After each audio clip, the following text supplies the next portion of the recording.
So after these things, he left Athens, went to Corinth. And he found a certain Jew named Aquila, a native of Pontus, having recently come from Italy with his wife Priscilla, because Claudius had commanded all the Jews to leave Rome. He came to them. And because he was of the same trade, he stayed with them, and they were working, for by trade they were tent makers. And he was reasoning in the synagogue every Sabbath, trying to persuade Jews and Greeks. But when Silas and Timothy came down from Macedonia, Paul began devoting himself completely to the word, solemnly testifying to the Jews that Jesus was the Christ. And when they resisted and blasphemed, he shook out his garments and said to them, "Your blood be upon your own heads. I am clean, for now I shall go to the Gentiles."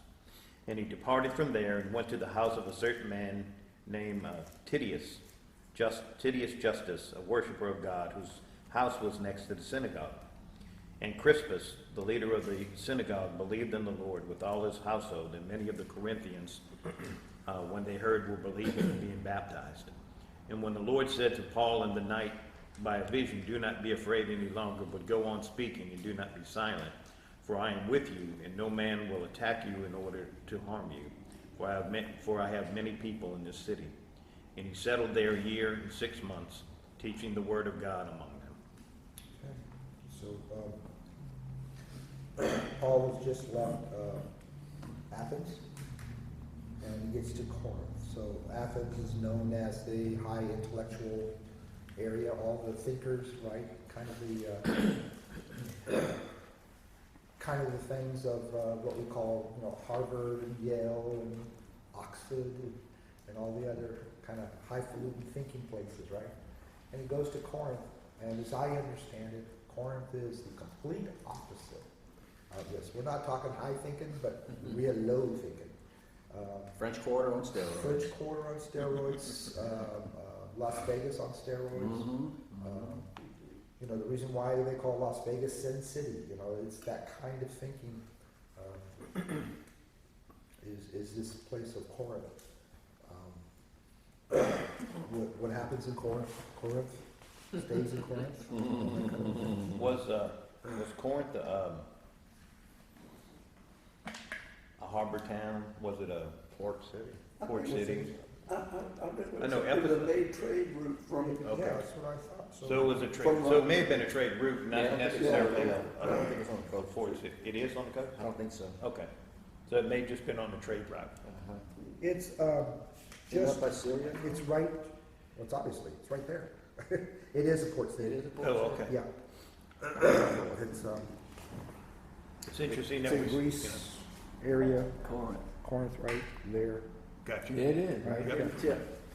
So, just below, or just actually to the west of Athens, Oh, yeah. and it looks like you are going to Yes, okay. possibly. Nope, you don't even have to cross the water, but it's right. It said it's You about have to cross 48 it. miles Yeah. from Athens. Yeah. Yeah. So we're not talking very far away, not extreme. So those intellectuals, I'm sure, make a day trip over to Corinth to do their things and then come back and talk highfalutin things. The interesting thing is that intelligence, and if you can call it not intelligence, I apologize for that, has nothing to do with sin. The level of intelligence does not increase your sin Right. one way or the other, right? They're independent of each other. So there's no, well, those people are smart, so they must be good people. Right. And those must not be so smart, must be the bad people or the sinners. That thought of, if God blesses you, you must be righteous. Right. And if God doesn't bless you, you must not be righteous, right? It's that kind of a thinking that goes here. And here clearly, it has no bearing on it at all. None whatsoever. But sometimes our modern day thinking slips in and we think that way. Right. Or we think of people in the ninth ward must not be righteous people because of where they live and their situations, Right. things like that. So, anyways, don't know why I got onto that tangent. So he went to Corinth, and he found a certain Jew named Aquila. So Aquila and Priscilla, or Priscilla and Aquila. What do you guys know about them? Tent makers. Tent makers? Yeah. Fair enough. There's an implication that they're married Yeah, the Christian on it. believers. I think they become a big part of Paul's ministry because he mentions them later on in That's his right. letters. That's right. 6 times Yeah. through the Bible he's mentioned, or they are mentioned. Out of the 4 out of the 6 times, it's Priscilla that's mentioned first, and then Aquila. And I think the order is important. It usually is, and it's usually the man that gets Right. the order first, but most of the time it's Priscilla. Could very well be that it's just, Priscilla was more of a dominant, more outspoken, and the husband was more supportive in that role. Could easily be that. I'm just speculating. That's a Howard speculation. That is there. But what you will see is, you will see all the time that Paul mentions them, it's about how they blessed him, Mm. not anything about how he helped them, Mhm. how he served them, but rather the other way around, which is an interesting thing because there was a word in here, where was it at in here?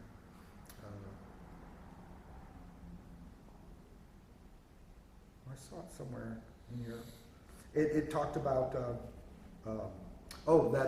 that they were much like how the role of the Holy Spirit works with us. That they were the word, I think it might have been in Corinthians, paracletes. They using the word to serve along. That is where we get the root word parallel. To come To alongside. come alongside Right. of that, and that's what these 2 individuals were, was to come alongside. They're helpers in the ministry, right? They may not be the direct leader, the headstone of it.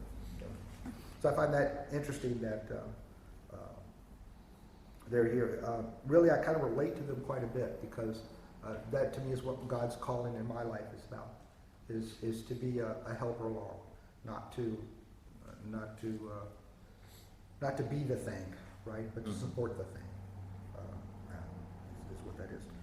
So these 2 people were apparently kicked out of Rome, along with a whole bunch of other Jews. I did not know that Claudius didn't like the Jews, I didn't know that either. and kicked them all out of Rome. So I didn't know that either. okay. So they were persecuted. Yeah.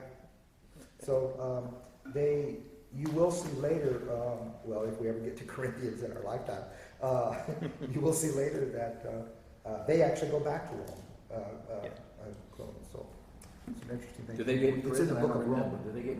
I know Junius gets in prison. Julia gets in prison. Yeah. Paul, I don't know Yeah. if these 2 do. Yeah. Howard, can I just say one thing that you mentioned about the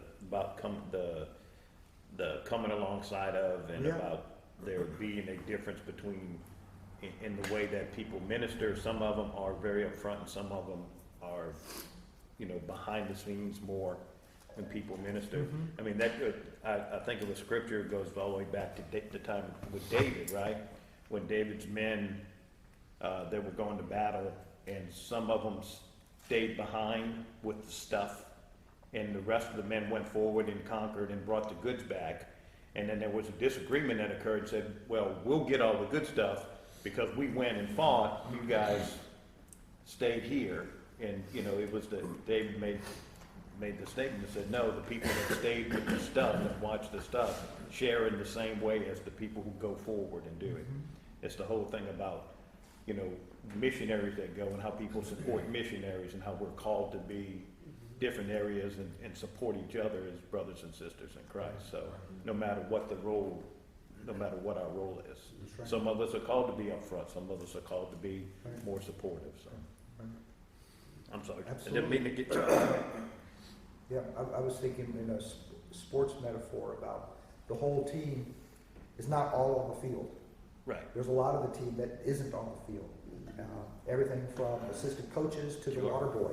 If I could say that, everyone plays a critical role right. in that you just may not be on that stage at that moment at all. So don't discount your ministry Yes. and thinking, well, I'm not up I'm on not stage, important. and so I'm not that important. Every door that you open for someone that walks into the church, every smile you give to an individual is in ministry Yes. with it. So, You know, I found it was like 750 miles from Rome to Corinth. wow, I mean, that's a long ways to go. Yeah, Or even 1 mile, 2 mile walking. yeah, exactly. When I read that, I was like, man, it seemed like it would be right there, but it was 750 miles they had to go. Right, and no mass transportation, Yeah. unless it was a fat donkey. Then it's a mass. Imagine Never mind. walking on, if they didn't have shoes like this, Yeah, I don't know. Sandals. Yeah. Sandals are barefoot, I guess. Sandals and stuff. Well, we're a bunch of wimps. When we think about it, boy, we're a bunch of wimps here.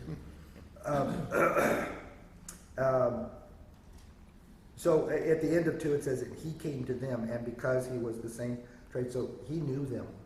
He knew of their trade, not only that, but also how supportive they were. I think I can glean out of that, that they were support. So in 4, it talks about, and by the way, the he being Paul is where the he is. Yeah. Was reasoning in the synagogue every Sabbath and trying to persuade Jews and Greeks. Now, does that sound encouraging? It didn't. It wasn't, and was persuading, and many were coming to believe, but he was trying to persuade them. That kind of imply that swing and a miss, you know, that kind of a thing. Mine just says and persuaded both Jews. And persuaded. Yeah. Yeah, mine too. And so when his backup team, Silas and Timothy, came down from Macedonia, Paul began devoting himself completely. So just kind of understand that a little bit better. Paul had, in order to eat and stuff like that, he had to work, right? Yes. He had to do that. So it wasn't until the support team came. Where did they came from? They came from other churches with gifts, with the money, so that Paul could devote himself to the ministry full time, and doing it that way. So that's when Paul began devoting himself completely to the Word. Yeah, mine doesn't say that. That What does it translation. No, mine just says when they came, Okay. Paul was compelled by the Spirit to testify to Jews, Jesus Christ. Yep. So the idea here is that he now can spend that time with talking to people and trying to persuade them, and etc. You know, that whole statement there too, Howard, could go all the way back to exactly what we were just talking about, where now you've got Silas and Timothy come along to be those support, that support for Paul, right? Maybe Silas and Timothy went to work Could be. and let Paul continue just to Be able to do focus the on ministry of the word, right? So they were the support, they were the ones that came alongside of him, just like what we had been previously talking about with. Well, just before this too, when he left that place he had to leave from, and Silas stayed back, and he was at Berea, whatever, and he was saying, when you go back, send them, I could use them. And this is when they finally catch up with him Right. in Corinth. He's already left Berea, but now Paul and Silas were on their way, and now they're there. It's incredible. Yeah. You know, the realization is they didn't have a Southern Baptist Convention. They didn't have a missionary fund to work from. You know, where you have a worldwide missions organization that supports missionaries around the world and stuff like that. They didn't have that. Right. They, you know, they had to do their own tipping. They had to fundraise. They had to fundraise themselves. Spaghetti dinners all the time. So, Crowdfunding had a different That's right. Exactly right. yeah. And so in 6, it talks about, and when they resisted and blasphemed, he shook out his garments and said to them, and then he went on to that statement, there, your blood be on your own hands. So first of all, it's kind of a visual, and then there's a statement going on. What's the thing about the shaking out of his garments? What's that all about? disassociating myself with you, Okay. kind of a break. You know. I'm guessing that may have been there may have been some type of cultural thing that surrounded that.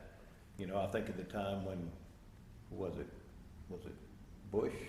President Bush went to the Middle East and was speaking before one of the governmental things, and they started throwing shoes at him. Do you remember that? That was a whole thing, right?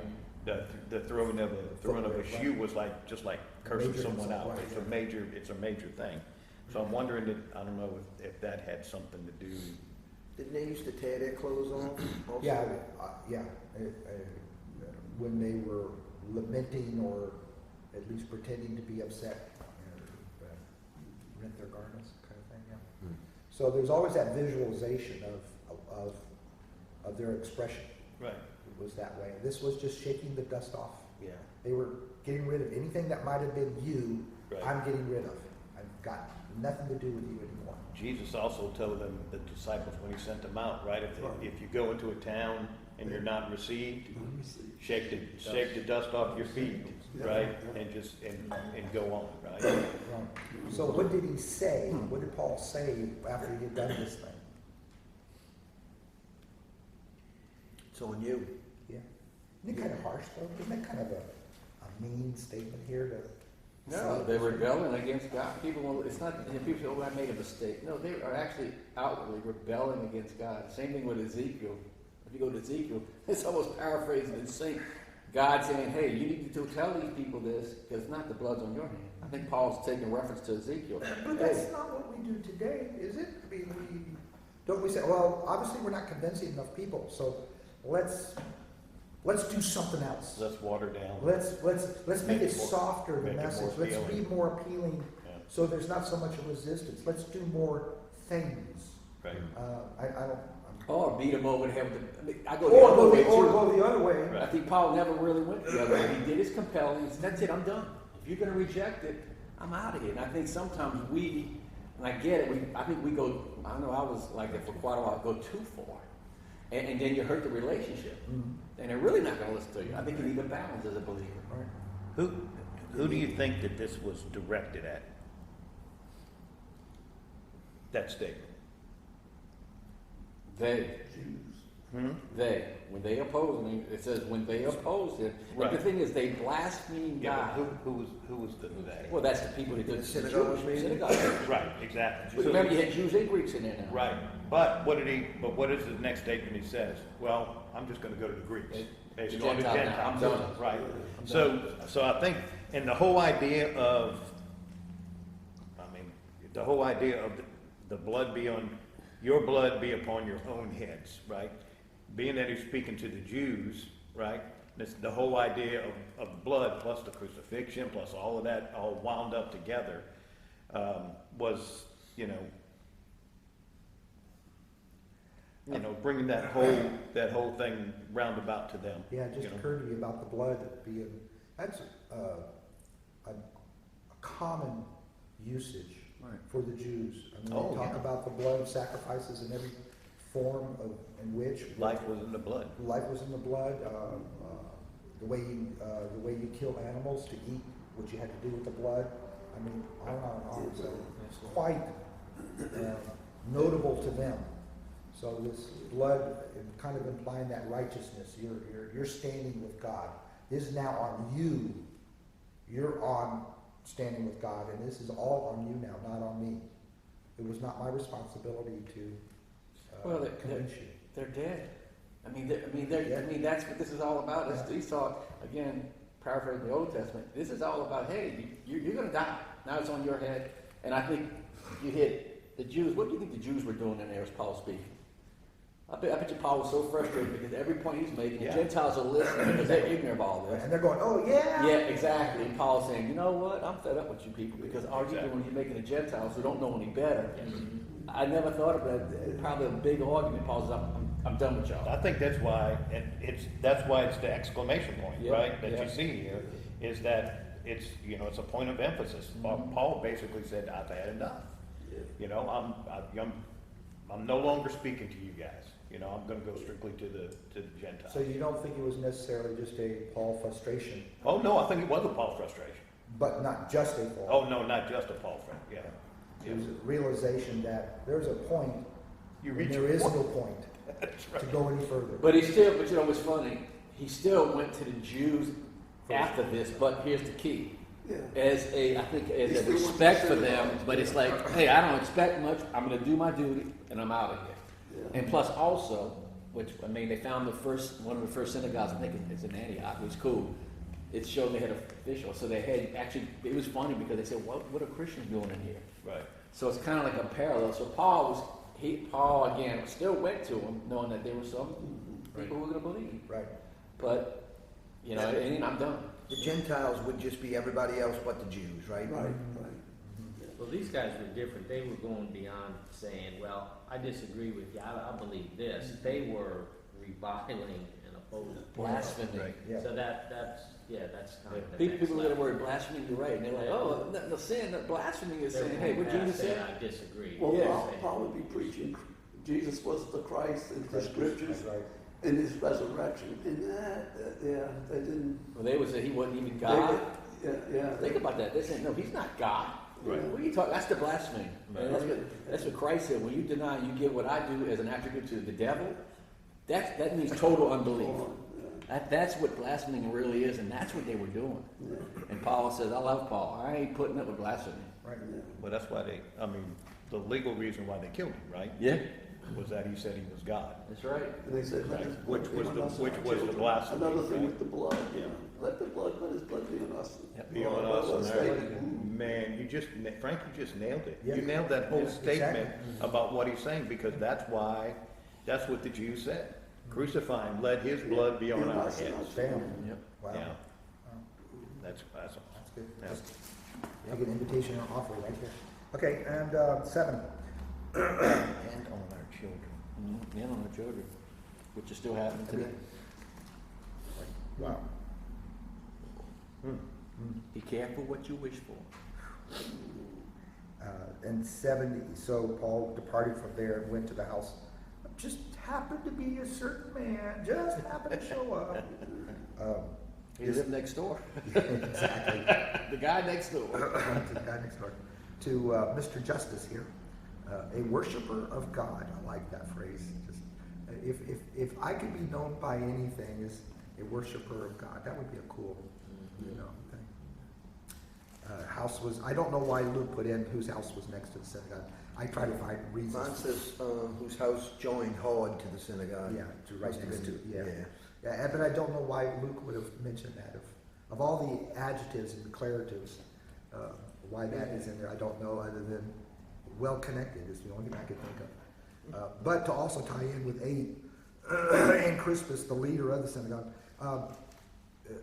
as I understand it, that Crispus is not, when they say leader, there was a bunch of different words about that. It was more of a, not a leader as in, he was the holy high guy that made the decisions, but rather he was like the caretaker of the property. Yeah. He opened up the synagogue when it Right. needed to be opened and, kept up and that kind of stuff. That's what that it kind of meant by that word leader there. What the other interesting thing here is, when he's teaching, he's in the synagogue, right? Isn't that what it says? Yeah. So basically, when he shakes off the dust, he just goes next door. It's not like he Yeah. goes to, he just goes right next door and finds Justice and Crispus. He went from one Starbucks to the next. It's right across the street. Right across the street.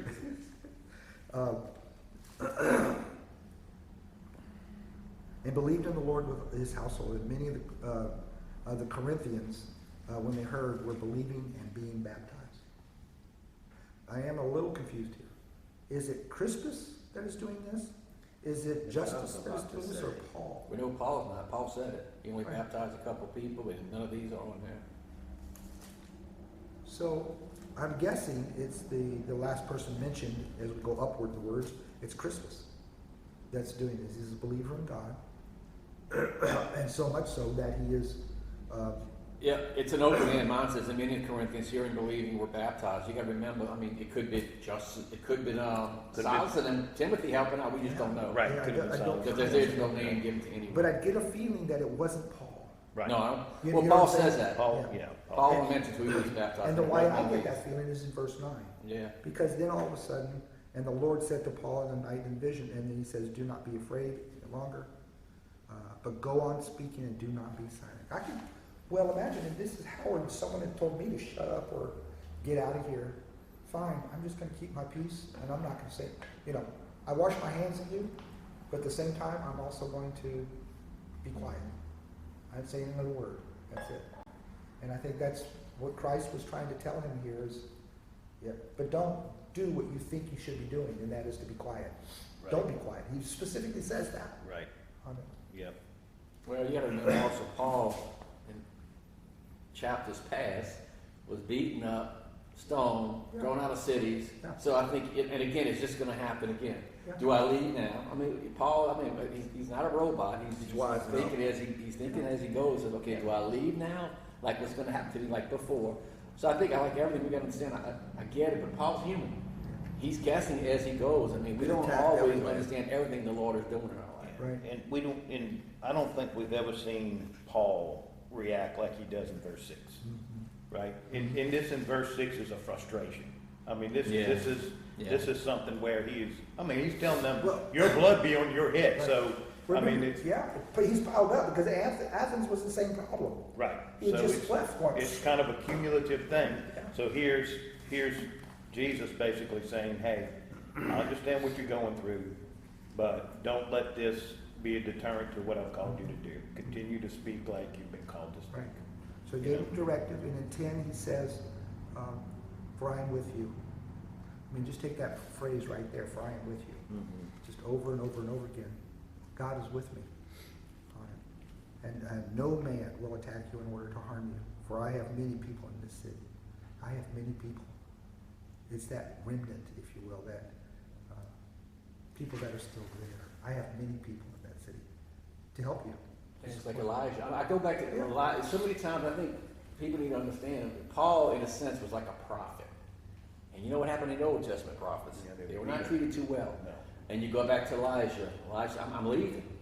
And he goes, oh, no, don't worry, I got 6,000 Yeah. to the side. So I think, I think a lot of times Paul, and he knew the Old Testament, y'all. And I think Christ knew it too. Hey, I got people in this city, don't worry, you're fine. I think that's sometimes we overlook that. We just want to stick with they have resurrection on, but go back to the Old Testament.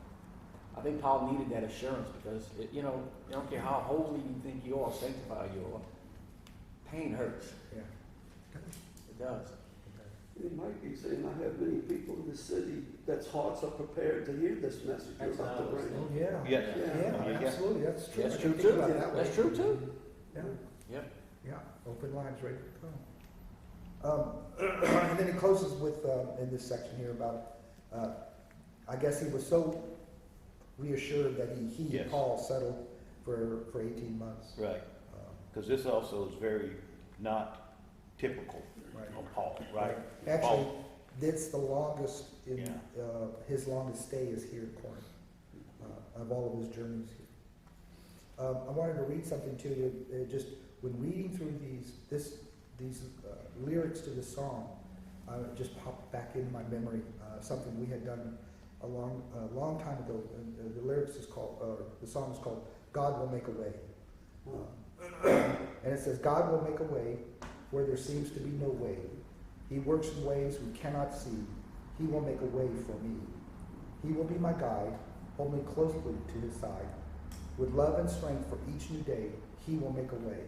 He will make a way." I mean, I think about that, think about this, and how God is with me. Mhm. No matter what we're in the middle of or in battles. To me, this just kind of pins it down right here. So, anytime you're feeling like I'm all alone, boo-hoo me, this might be a good place to go back to. Yeah. All right. Any other items? Discussion? Questions? Comments? Complaints? Are over there. Well, I was thinking, I mean, this might not be the case in this situation, but when it said the guy that lived next to the synagogue where he worshiped God, a lot of times when it says that somebody worshiped God, it still didn't mean they were saved or Christian, but that they believed in God. Like I think of Lydia, she believed in God knowledge by the riverside when Paul came, and then her mind was open to her, and she received the things. Right. So that was just, Yeah, I was gonna say, it doesn't mean, and it doesn't necessarily mean he was Jewish. yeah. Could have just been Well, he worshiper of God. Yeah, that's right. Not Who Christ, knows? right, but Hmm? God, Yeah, because back Yes. then, yeah, because it was so new. yeah. Well, it could have been that, you know, because you hear, I mean, we think about in the Old Testament that the Jews were worshipers of God, right? Right. But there may have been people that were not Jewish that were worshipers of God also. Like the That- ruler, the Gentile, yeah, the centurion, he worshiped God and gave money to the Jews. And all Right. that. So, yeah. Proselyte. Proselyte. Right. Yeah, True. this is another point. Excellent point, excellent. Anything else? All right, just up here. What are you guys praying for?